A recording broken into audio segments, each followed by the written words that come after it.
Tell me college football has changed without telling me college football has changed. Vanderbilt covered as a 2.5-point favorite over LSU.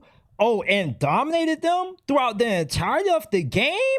Vanderbilt, who has been a perennial bottom feeder in college football for the majority of our lifetimes, all of a sudden is in the mix to not just possibly playing the SEC championship in Atlanta, but also make it to the college football playoffs. It's funny because Diego Pavia, before this season started, said that Vandy was expecting to compete for a national championship, and we all laughed at him. We all said, oh, Vandy, you'll probably be good, 6-7 wins, but you're delusional. Diego Pavia, if you think Vandy has a shot at competing for the national championship, they won't even make it to the playoffs. Well, we're about midway through this season, and Vandy's only loss has come to Alabama in a game that they had their fair share of opportunities to win. But against LSU, they left no doubt. Every time Vanderbilt needed to play, Diego Pavia came through. Diego Pavia was out his body against LSU. He single-handedly destroyed this defense, which has been one of the better defenses in all of college football. Third down, Diego Pavia is breaking out of sacks. He's making dudes look stupid. He's throwing the ball across the opposite side of the field. He's just finding guys open. It's like the guy had eyes on the side of his helmet and on the back of his helmet.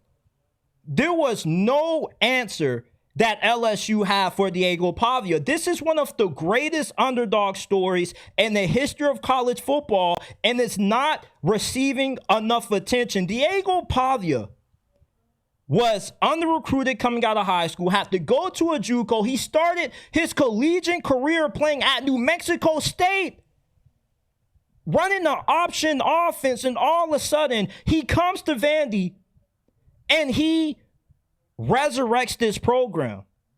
He puts Vanderbilt somewhat on the map. He has made Vanderbilt relevant. There's not a better front runner for the Heisman Trophy right now than Diego Pavia. Diego Pavia embodies what the Heisman Trophy is all about. If you take Diego Pavia off of Vandy, they probably wouldn't win a game. Diego Pavia is Vanderbilt football. LSU didn't just lose to Vandy. They lost to Diego Pavia. Their defense played exceptionally well, but Diego Pavia was the X factor in that game. He was just in a different bag against LSU. Brian Kelly, I'm surprised he didn't break a headset. Every time Vandy was in third, fourth down, Diego Pavia kept making plays. They just could not get this man off the field.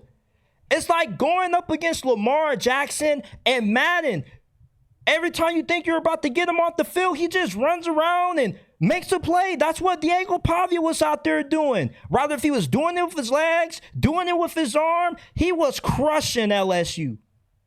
The man probably has gotten Brian Kelly fired.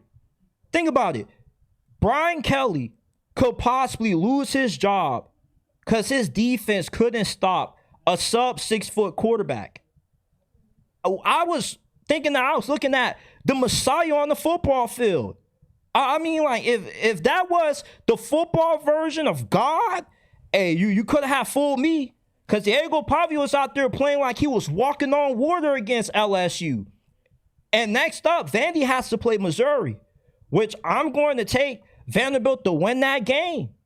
When you have competent quarterback play in a conference that's so oversaturated like what the SEC is, there's not a single game that you don't have a shot at being able to win. Diego Pavia has been the X factor, and not just Clark Lee's turnaround with this program, but also Vandy being in the position that they're in right now with the small discrepancy that we have in talent between the top teams and the average, below average teams in the SEC. Oftentimes the difference in these games is quarterback play. And Diego Pavia has been that difference maker for Vandy this year. And we all laughed at Diego Pavia when he made those bold claims that Vandy was expecting to compete for the national championship. He's laughing at all of us now who are writing off Vandy. He wasn't writing back. They brought back the majority of their top receivers on offense. Their defense has a lot of experience. Diego Pavia damn near just might have Vandy playing in the SEC championship. Can you deny it at this point? Who on Vanderbilt's schedule do they not have the ability to be? He has been one of the best quarterbacks in college football. The stats now may not show that, but if you watch the games, Diego Pavia is one of the ones.